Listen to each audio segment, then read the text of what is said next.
5 years out, people are more on the sidelines again because of the policy whiplash I referenced earlier. And maybe it's not a question that we've discussed, but there's a human side to all of these things. At the end of the day, and I read yesterday that there's 10 or 20 projects, huge multi-billion projects in data centers that are being canceled in the US because local communities are reacting.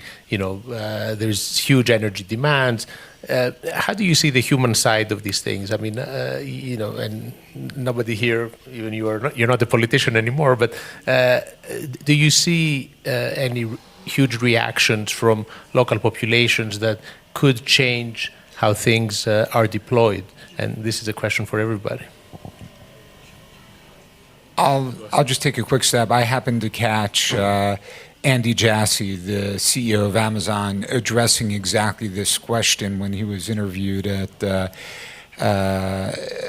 CNBC this morning, and he was talking about they're the largest corporate energy consumer right now in the U.S.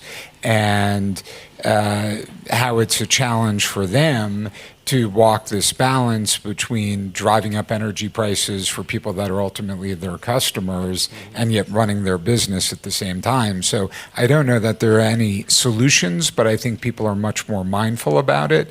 And given, Trump's recent comments about how the data centers have to give back to the communities from which they are driving up the energy prices, it's going to be much more topical in 2026.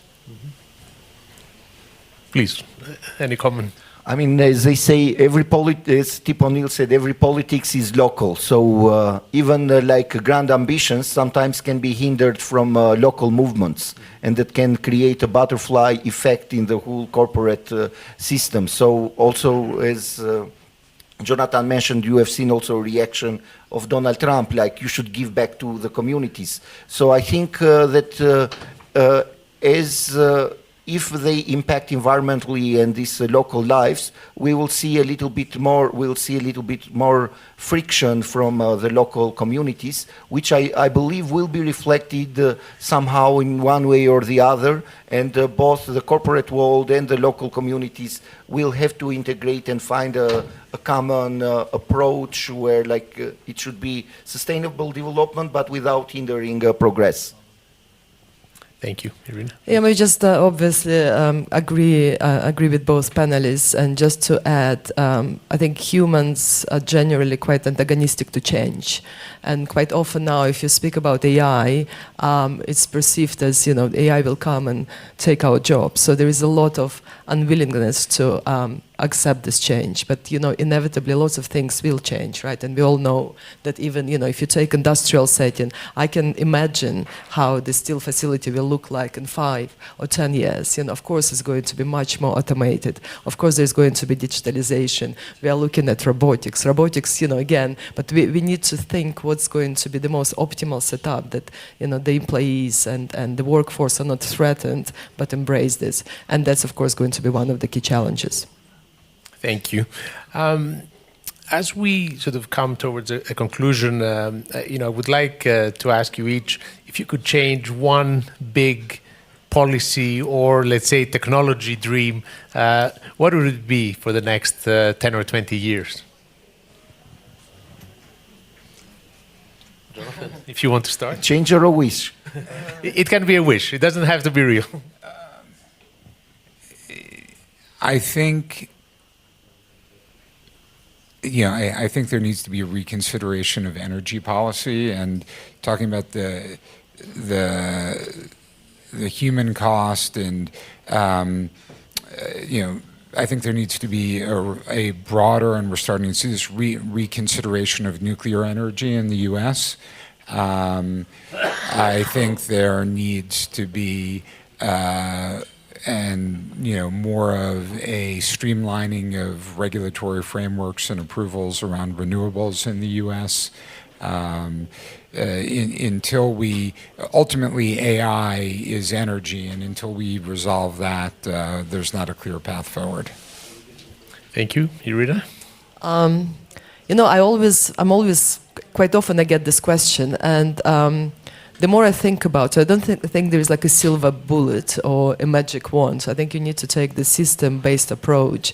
And what I find myself doing quite often is I'm speaking to different groups of people.